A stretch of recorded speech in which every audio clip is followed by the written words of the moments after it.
नमस्कार, स्वागत है आपका ओमान न्यूज़ हिंदी में एक बार फिर से। नागरिक उड्डयन प्राधिकरण ने एक सर्कुलर जारी किया है जो कि ओमान में 1 अगस्त से लागू हो जाएगा और इसके अंतर्गत जो टीचिंग स्टाफ है वो चाहे गवर्नमेंट स्कूल में काम करने वाले जो टीचर्स हैं या फिर प्राइवेट स्कूल में या फिर अंतर्राष्ट्रीय स्कूल में पढ़ाने वाले जो टीचर्स हैं, इनको और इनके परिवारों को जो इंस्टीट्यूशन क्वारंटीन से छूट दी जा रही है। इससे पहले केवल जो हॉस्पिटल में काम करने वाले कर्मचारी, डॉक्टर, नर्सेस और उनके फैमिलीज़ को इंस्टीट्यूशन क्वारंटीन से छूट दी जा रही थी, लेकिन अब गवर्नमेंट ने टीचरों को भी इससे छूट दी है ताकि ज़्यादा से ज़्यादा जो बच्चों की जो पढ़ाई है वो डिस्टर्ब ना हो। मिनिस्ट्री ऑफ हेल्थ ने शिक्षा मंत्रालय के सहयोग से 12 वर्ष से अधिक और 18 वर्ष से कम आयु के जो बच्चे हैं उनका टीकाकरण सोमवार से यानी आज के दिन से ओमान में स्टार्ट कर दिया है। बच्चों के टीकाकरण के बारे में कुछ रूल एंड रेगुलेशन जारी किए हैं शिक्षा मंत्रालय और मिनिस्ट्री ऑफ हेल्थ ने, जिसके अंतर्गत जिस बच्चे को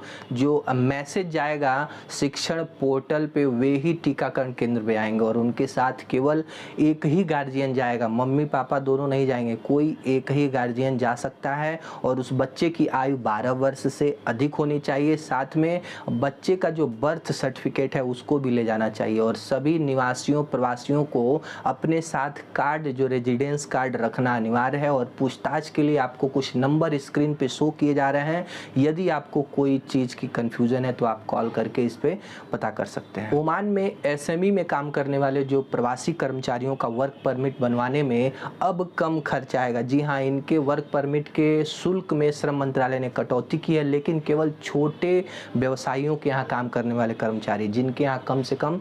10 से कम ही वर्कर हों, इनके जो वर्क परमिट को रेन्युअल कराने में 301 ओमानी रियाल का खर्च आएगा। वाणिज्य उद्योग एवं निवेश संवर्धन मंत्रालय ने एक चेतावनी जारी की है कि नेटवर्क या पिरामिड मार्केट के माध्यम से यदि कोई वस्तु का कोई भी व्यक्ति प्रचार करता है, सेलिंग करता है, खरीदता है, बेचता है, व्यापार करता है तो ऐसे लोगों पे 5000 ओमानी रियाल का जुर्माना लगाया जाएगा। मिनिस्ट्री ऑफ हेल्थ ने पिछले 3 दिनों का कोविड अपडेट जारी करते हुए बताया है कि सल्तनत में पिछले 3 दिनों में 978 नए कोविड मामले सामने आए हैं। 36 लोगों की दुखद मृत्यु हुई है। ओमान में टोटल नंबर ऑफ केस 2,96,835 पहुंच गया है और मरने वालों का आंकड़ा 3,850 को क्रॉस कर गया है। ओमान में इस समय हॉस्पिटल में केवल 550 ही लोग एडमिट हैं जो कि कोविड से अपना इलाज करवा रहे हैं और टोटल जो रिकवरी रेट है 94.3% हो गई है। जी हाँ, कितना ज़्यादा जो ग्रोथ आया है रिकवरी रेट में। 2,89,892 लोग पूरी तरह से ठीक हो गए। मंत्रालय ने सभी नागरिकों से टीकाकरण केंद्रों पर जाकर के अपना वैक्सीनेशन कंप्लीट कराने का आग्रह किया है, क्योंकि कोविड की जो ये धीमी रफ्तार आप देख रहे हैं ये पूरी तरह से लॉकडाउन का परिणाम है कि जिस समय पूरी तरह से गतिविधियों को बंद कर दिया गया था। इस समय भी ओमान में रात में 10 बजे से सवेरे 4 बजे तक लॉकडाउन किया गया है ताकि जो कोविड-19 का प्रसार है उसको रोका जा सके। ओमान के इस साल के अंत में एक मेड इन ओमानी मोबाइल आने को तैयार है मार्केट में, जो कि युवा ओमानियों के द्वारा ये इसकी डिज़ाइन को तैयार किया गया है और इसका लक्ष्य, इस परियोजना का लक्ष्य है कि ओमान के लगभग 1000 ओमानी लोगों को रोजगार दिया जाए और जो छात्र जो फ़ोन, महंगे फ़ोन नहीं खरीद पाते हैं उनको कम पैसे में कैसे अच्छा फ़ोन प्रोवाइड कराया जाए ताकि उनकी जो ऑनलाइन की जो शिक्षा की ज़रूरतें हैं वो सभी इस फ़ोन से पूरी की जा सकें। आवास एवं शहरी नियोजन मंत्रालय ने ओमान में मनी लॉन्ड्रिंग के ऊपर रोक लगाने के लिए जितने भी ओमान में काम करने वाले रियल एस्टेट फर्म हैं या फिर ब्रोकरेज हाउस हैं या फिर जो डेवलपर्स हैं उनको एक जिम्मेदारी सौंपी है कि आप विदेशों से यदि धन प्राप्त करते हैं तो उस व्यक्ति की प्रोफाइल चेक करिए, उसका इनकम चेक करिए कि क्या वो व्यक्ति अपने इनकम से ज़्यादा तो आपको पैसा नहीं दे रहा है और इसकी जिम्मेदारी इन सभी फर्मों पर होगी। और ओमानी सरकार के छोटे छोटे कदमों ने ओमान में निवेशकों का ध्यान आकर्षित किया है, वो चाहे निर्माण उद्योग या पर्यटन या स्वास्थ्य सेवाओं के क्षेत्र में हो। ज़्यादा से ज़्यादा निवेशक ओमान में इस समय निवेश करना चाहते हैं क्योंकि उनके दृष्टि में ओमान एक बहुत ही संभावना वाला देश है जहाँ पे जो व्यापार की संभावनाएं हैं वो बहुत ज़्यादा हैं और ख़ासकर ओमानी सरकार ने जिस तरह से डॉक्यूमेंटेशन को एक प्लेटफॉर्म पे ला दिया है कि जो लाइसेंस लेना, निवेश करना ओमान में बहुत आसान हो गया है। पाकिस्तान गवर्नमेंट ने कोविड के चौथे चौथी लहर की संभावनाओं को देखते हुए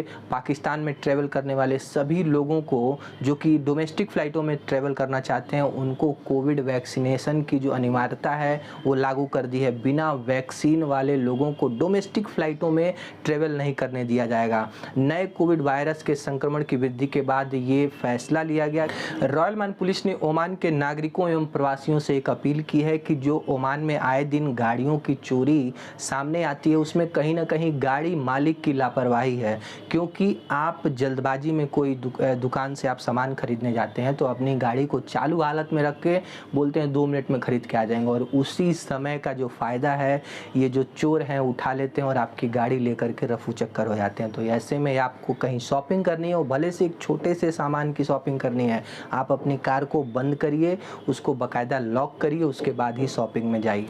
मस्कट नगर पालिका ने एक अपडेट दिया है कि रॉयल ओमान पुलिस के सहयोग से हम सोमवार से बुधवार तक जो मुत्रा से दारसैत की तरफ जाने वाली जो रोड है, जो एयरपोर्ट स्ट्रीट को हम मेंटेनेंस के काम के लिए अस्थायी रूप से बंद कर रहे हैं, क्योंकि इस पे जो वाटर ड्रेनेज है और इसकी मरम्मत करनी है, इसके लिए ये रोड बंद रहेगा। तो इधर आप 2 अगस्त से 4 अगस्त के बीच इस रोड का इस्तेमाल आप नहीं कर पाएंगे। ओमान के शिक्षा मंत्रालय ने एक अपडेट दिया है कि जो डिप्लोमा परीक्षा कराई गई थी इसके दौरान लगभग 433 जो स्टूडेंट हैं वो कोविड संक्रमित हो गए। हालांकि सभी लोगों को वैक्सीन लगा करके ही इस परीक्षा का आयोजन किया गया था, लेकिन फिर भी इतनी मात्रा में लोग संक्रमित हो गए और इस परीक्षा का परिणाम मंगलवार को शाम 4 बजे शैक्षणिक पोर्टल पर उपलब्ध हो जाएंगे। फ्रेंड्स, आज के लिए बस इतना ही। वीडियो कैसा लगा लाइक करके जरूर बताएं और चैनल पे नए हैं तो प्लीज़ सब्सक्राइब कीजिए ताकि ओमान से जुड़ी हर अपडेट आप तक सबसे पहले पहुंचे। मिलते हैं अगले वीडियो में, तब तक अपना और अपनों का ख्याल रखिए।